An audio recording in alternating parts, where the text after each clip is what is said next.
Hello and welcome to Bangalore International Centre's very own podcast, BIC Talks. Bangalore International Centre is a platform for informed conversations, exchange of ideas, and a space for arts and culture. BIC Talks brings the essence of all that the physical space stands for and more to your doorstep. Girls' education and equitable access to opportunities and basic necessities for women and marginalized groups has always been a challenge in India. The COVID-19 pandemic has put a harsh brake to any slow progress that India and Indian states have been making on reducing the gender gap and has worsened it in many ways. In this context, Dr. Jyotsna Jha, the director of the Center for Budget and Policy Studies in Bangalore, has led a new study, Life in the Time of COVID-19, mapping the impact of COVID-19 on the lives of school-going children, especially girls in India. The study surveys close to 3,200 households and children, largely across 4 Indian states, Bihar, Uttar Pradesh, Assam and Telangana, and seeks to understand how families are faring overall and how previously school-going girl children are faring within those families and what expectations they have for the future. Hi, I'm Pavan Srinath and welcome to BIC Talks. I'm joined by Jyotsna on this episode to talk about this important new study, the backdrop, and the future that awaits us. Hi Jyotsna, welcome to BIC Talks. It's a pleasure to have you on the show. Hi, Pavan. So Jyotsna, you and your colleagues have been working on a very important study on how school-going children, especially girls, are faring post 8 to 10 months of this COVID-19 pandemic, and more than the pandemic, the economic and social crisis that has been fueled by the pandemic and the government and social responses to this pandemic. So before we talk about this study, I wanted to get a sense of where India is, where India was when it comes to education, especially girls' education in the country, right? We know that the gender gap, both in education, nutrition, and pretty much all aspects of society has been stubborn. So I wanted to get a sense of where we were before this whole crisis and pandemic started and whether you've seen any improvement over the past several years. Well, as we know well that our country has severe gender disparities in different fields. It existed in education as well. But the important part is that those disparities have gone down if you just look at disparities. And I would like to make a difference between disparity and inequality. Inequalities have not gone down. Even before pandemic, it existed. And I, in fact, start feeling that it has actually not changed at all in some respects. And at times it also becomes regressive. And I'll tell you why I say so. See, if you just look at data, the participation data, the schooling participation, you will find that more and more girls are actually going to school, especially at elementary level. The disparities are low in most of the states, including the poorer states. Whereas secondary level, the disparities grow between boys and girls. But we also see these days reverse disparity, especially in southern states. So wherever you have a high level of participation in elementary level, after a few years, the reverse disparity, which is like less boys going to school, is being reported. That's a worldwide phenomenon. Now, does it reflective of gender equality in education? My answer will be no. And why I say so? For various reasons. All our studies and all other studies show that, even when they are going to school, they are being treated differentially, and their learning opportunities are far less than the learning opportunities of the counterparts. That is one. And second, it doesn't lead to any freedom. So this schooling is not for greater freedom. This schooling is not for greater self-dependence. So what is happening is that even their mobility actually is subject to all kinds of restrictions. And as privatization goes up, like in higher education, then you see again the gaps being widened against girls. And even if they are enrolled, in large cases, they actually don't attend. So they may be enrolled and they may be writing examinations, but they are not actually attending. And therefore, so it doesn't amount to any kind of control over their own lives or any kind of change in their lives, any kind of freer life. And therefore, I would say, in education, we have worked with three concepts, which is equality in education, equality to education, which is access, equality in education, which is how you are treated within education settings, and equality through education.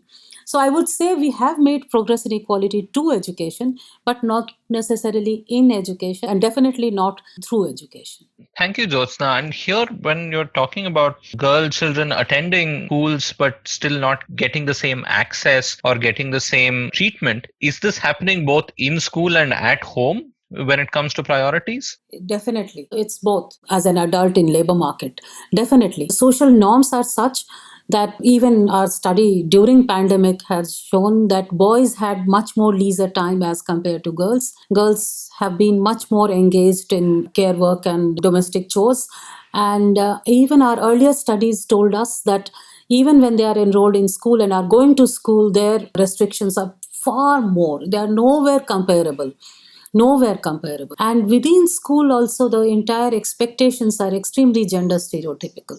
What happens in school is also a reflection of social norm, and also a reflection of the way we conceptualize education. We don't conceptualize education as something that would lead to any kind of transformation. You also mentioned privatization not necessarily being a good force, but actually a bad force. Is this because then families take certain decisions on which children to invest on when it comes to education? Does that become the barrier? Yes, that is one side of it. Privatization in education goes against girls in many ways. Traditionally, that's pre-pandemic. During pandemic, the picture has changed a bit. I'll talk about it. So what happens that since we don't value girls' education as much, when it comes to paying for education across country and across actually perhaps South Asia, parents are not ready to spend on girls' education. And therefore, if privatization is the main mode, and if through which education access is being increased, then girls are at a disadvantage because parents don't want to spend. Second is that government also is heterogeneous, government institutions, but I think the heterogeneity is much higher when it comes to private education. There are all kinds. They are good, they are bad, and they are really bad, and they are perhaps very good, like top, not 1%, maybe one or two institutions everywhere. For example, I have one experience of I'm talking about Bihar, where girls were enrolled in colleges, but they were not going. And actually, there were no classes being held. So, this is undergraduate I'm talking about. And it helped everybody. Why? Because parents were happy, they were at home doing all the chores, and no risk of they're going out, falling in love, or any kind. That's a big risk actually. Honor is a huge issue. A number of times safety actually is a proxy for honor, and it helped colleges because they were not paying anyone to teach. Only thing they did was that they were paying examination fee, and they were paying some fee per month for no teaching, and then they will write the exams in whatever manner. And they had no option. The government colleges didn't exist. The entire district had one girls only college, and obviously 30 students went there. So privatization, the way it unfolds, it does amount to anti girls, anti women. Perhaps the social value of this will just be that there'll be some degree certificate, right? Which has no meaning, which has no translation into real life learning or freedoms, but some kind of value in maybe the marriage market or something else. Yeah, it feeds to marriage market.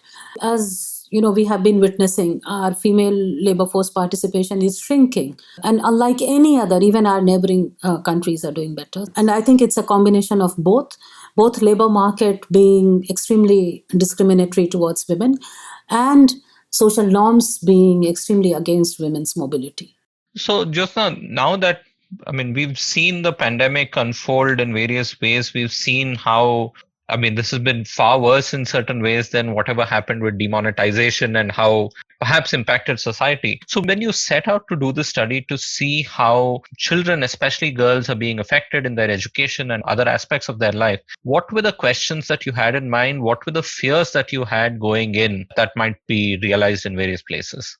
Just before this study, the idea of this study emanated from another very small study that we did. See, we have an action research project going on in Bihar where we are working with 10 government schools, 9 government schools, 1 NGO school that works with the poorest. So When the pandemic happened, Bihar had already a teacher strike going on, so the schools were already closed. And we heard of this online being the only way everywhere.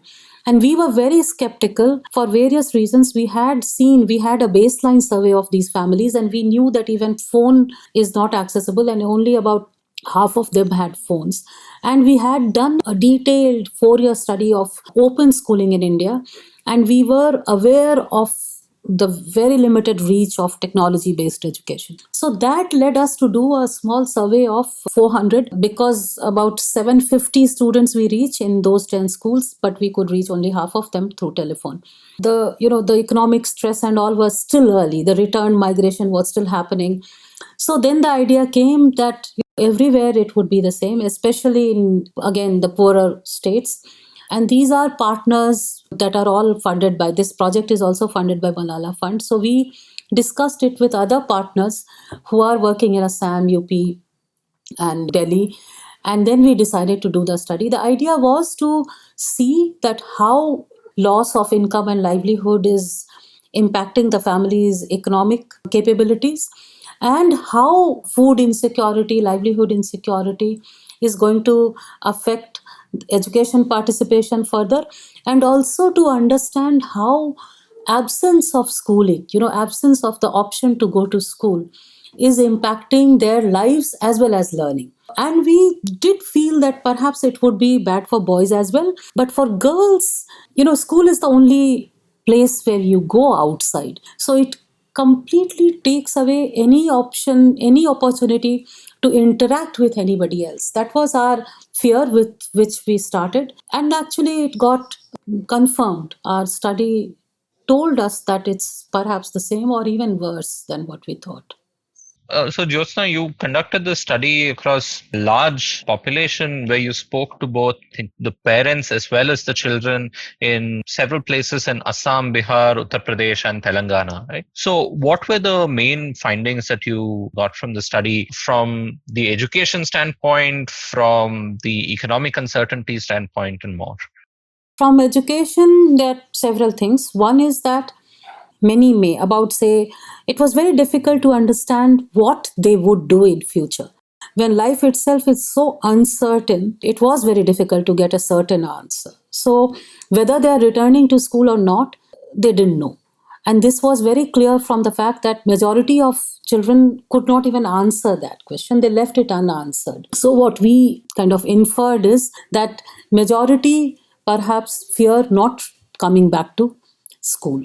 And that is actually true for both boys and girls. There's no major variation between boys and girls. And here comes the fact that boys, even in our sample, more boys were going to private schools, and those who are going to private schools were much more uncertain about return to school. And that tells you that how vulnerable they are.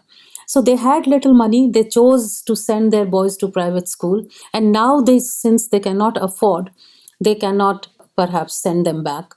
And therefore there are two perhaps responses that they would have in future. One is the family sends these boys to state schools or to work, and both, I think, no one knows. It depends on exactly how the immediate context unpacks and how these families face those situations. So that is one. Return to school is one.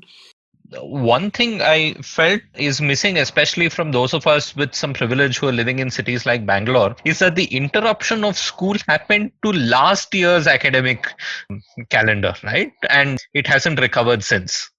So, I think at least if people are going to well-off private schools in Bangalore and so on, at least last year's instruction has completed in one form or the other, unless they're in a class 12 or so on, and the next year has resumed in some way or the other, right? And here, people have not completed last year's schooling fully. Am I correct in saying that? Yeah. See, in our sample, except Assam, which follows a January to December calendar, all other states follow the April-March calendar. And this was the month of March. So we did expect that most places the syllabus would have been completed by then, but that was not the case. Majority, like 61% of students said that syllabus was not complete. Now, this is severe. That means that even in normal circumstances, the entire curriculum was not being actually covered. And now, when the pandemic came and they all had to go to new classes, and most of them have been promoted, and that's a right decision that they should be promoted. But the new class, most states have adopted this thing of either telecasting, for example, TV programs.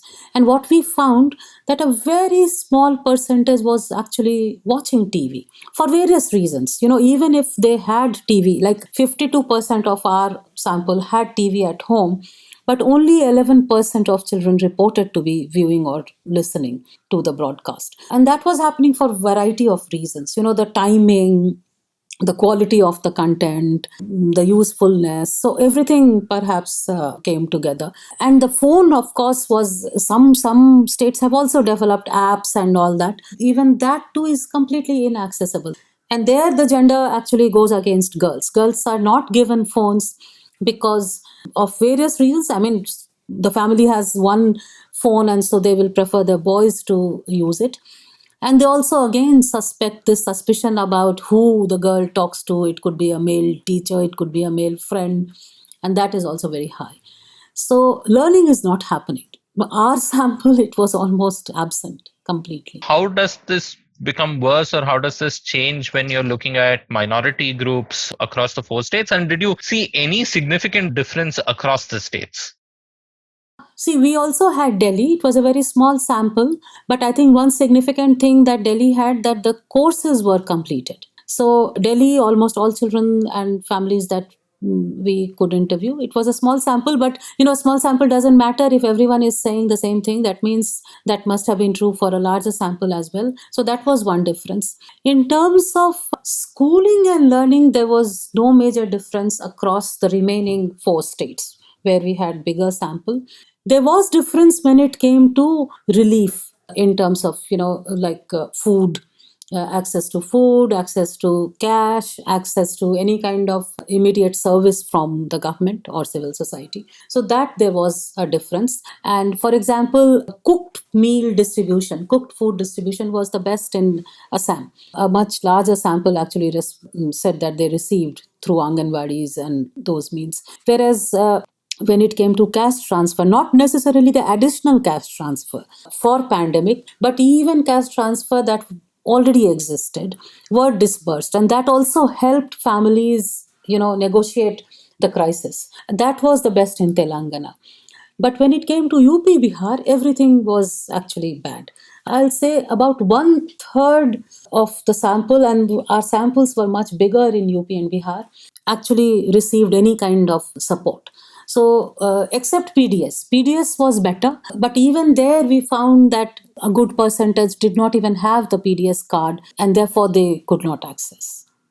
And here, along with the schooling, with the exception of cooked food in Assam, the idea of midday meals would have also been significant both for the nutrition of the children as well as one part of an economic relief to the parents, right? Because that's one meal that they don't have to account for. And even that has been completely disrupted since the pandemic. So that just adds to things, right? So food crisis, and in fact a small percentage, but the thing is that even if suppose about, I think if I'm right, it's about say 7% of the total sample reported facing both food crisis and cash crisis.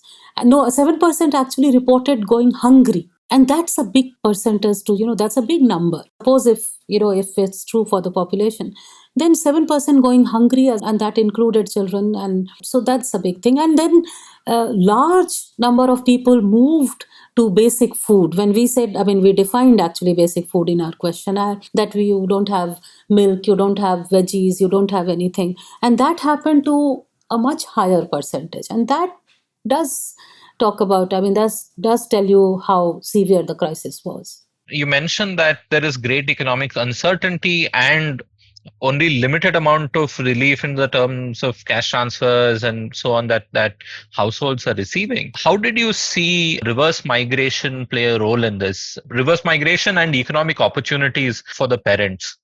Yes, in fact, except Assam, where, especially in tea garden areas, the economic activities started much before the rest of the country, and it was less disruptive the impact of pandemic. So there people had some kind of livelihood security, however, howsoever exploitative situation they may be in. Whereas the rest of the country, like migration in Bihar and UP, about half of the family had at least one adult who was migrating for livelihood, and that income stopped. More than I think two-thirds have said there is no employment opportunity around where they were at that point of time. Now that is serious. So basically, absence of livelihood, absence of any other form of social security, absence of a functioning school or an alternative to school. So somehow surviving. That's the impression we got. Yeah. Wow. So clearly the impact of this on children, I mean, like we discussed, the first of all, the academic year, people might end up losing two more than one. And again, many may not end up going back to school at all, right? So you mentioned one driver of this could be the economic reasons. People might just not be able to afford and things are too uncertain.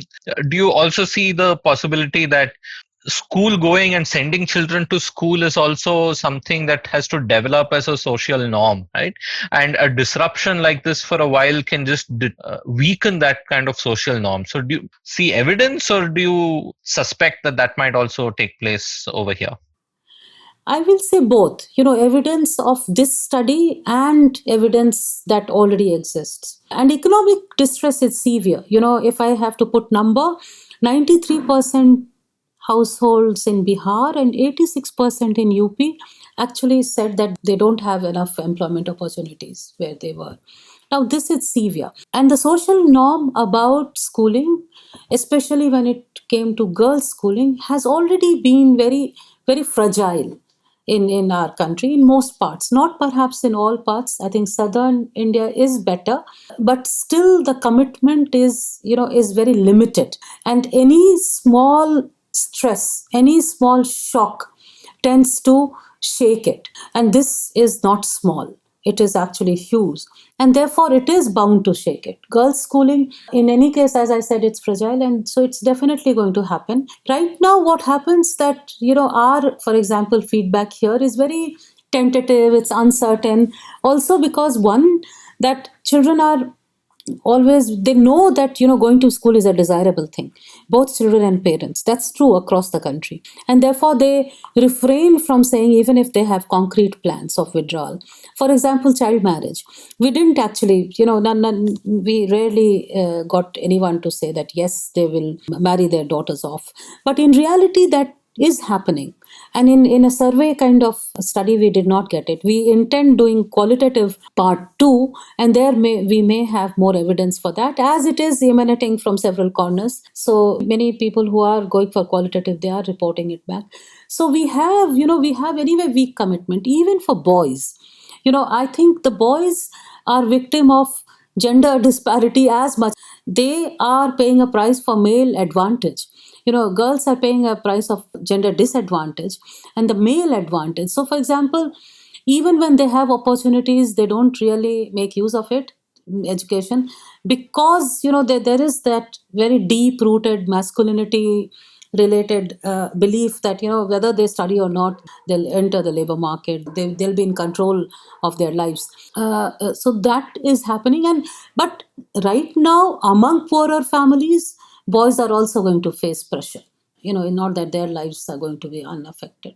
So, given this dire situation that's facing girls who are in schools, currently out of schools, and boys, what do you see as crucial steps that state governments across all states and the union government should take in mitigating the effects of this crisis on education? One is that one has to combine and take steps in congruence. In short term, what needs to be done should be done, but it should be done in a manner that it also serves the long term objectives, especially when it comes to gender.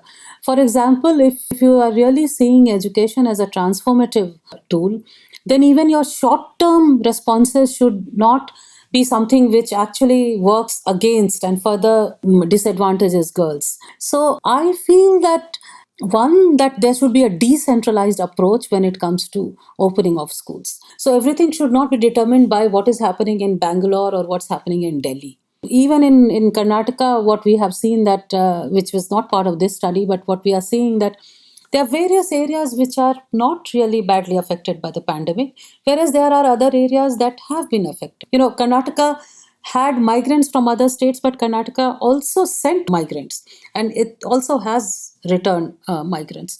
So, one thing that's going to happen, we are estimating that public education system is going to face pressure. A lot of people will transfer, they will, and actually private schools also, the low budget private schools are going to shut down. So one is affordability, one is that, the absence of opportunity. So they are coming back to public school, especially boys. So girls will be withdrawn, boys will come back. I feel quite certain that 2 years from now we will see that trend changing, that state schools were filled only with girls. You will not see that, at least in the short term, in next 3 to 4 years. And second is the migrants are coming. So rural areas also will have that pressure of migrants' children. So that is one. So public education system has to gear. It has to gear to serve to these, and in a manner which promotes equality. If you don't mind me going outside this particular study, I'll share something which I heard from one of our research partners in Rajasthan, which is that, when migrants are returning, they are of all kinds, and it's reviving certain caste relations. So he was sharing about a particular village which actually sent a lot of cobblers, coming from Dalit community, and they are returning, and in between they have actually received all kinds of training, and they are working with multinationals such as clerks, and therefore they are very highly skilled in when it comes to shoemaking. They perhaps had forgotten kind of harsh caste disparities that they faced in the past, and perhaps the new generation did not experience in those urban areas. Now they have gone back, and they are actually, in their villages, they were being disallowed even to enter and live in areas which were, not marked for those Dalit families. Even in quarantine centers, they were facing discrimination. Now, these are the new dimensions. We are not at all prepared for that. In any case, our schools, not that our schools had overcome these, but these are perhaps going to be much sharper now. So one has to face that challenge. So what they need to do is decentralized, much more focus on equity. The quality debate often forgets that no education can be high quality if it doesn't address the issue of equity and equality. If you are not respected, you can't learn. All of us, wherever we are. And these things existed. These are not new. But perhaps, any disparity that exists in a shock, it actually exacerbates. And that's what is happening. So the system has to address these issues much more. And I see a kind of silver lining that if equality becomes much more a focus area, and if systems really work on that, you will see a change in quality as well. And while we are preparing for that system, especially in our public schooling system, what do you think can be done right now? Because we discussed this initial push for online education, phone-based or TV-based. How do we go beyond that to start acting now, before the next academic year starts, such that some amount of education can be imparted and girl children can be helped in a variety of ways beyond education as well? So that I would say one thing is that online alone is not the solution. One has to realize that. And online, just to repeat or kind of mirror what was done in the classroom is completely, I'll say, going to be unsuccessful, which is what is happening even for other schools, even the more privileged ones, I would say. So look for an alternative. An alternative can be, we are trying actually, the 10 schools we talked about in Bihar, we are trying through postal. We are developing contents in letter forms and we are sending. Now, the thing is that if institutions are dysfunctional, even that falls through. So in Bihar, the distribution of those materials that we are sending is a huge issue. We are in conversation with the postal department, but still. Now, what I feel, if the government does that, it would be far easier. We are a very small organization, and therefore we go by our own social capital in the sense that who we know in postal department and how, and people are helping and responding. But For a government, if actually it combines and does, it would help. And the focus should it's not only learning alone, it's also relationship building. It's also the mental health issue is huge. So to communicate that children are not alone, those girls are not alone. If something, is happening which they would like to share, if they would like to talk about it, there are avenues. So creating those avenues of relationship through posts, through phones, through local volunteers, I think is very critical. Our own staff in field is reporting that girls are not coming out of homes. They are really facing complete isolation. So I think breaking the isolation of children of all ages, including adolescents, is critical in the shortest run. So basically provide social protection alongside education and continuing education measures. Yes.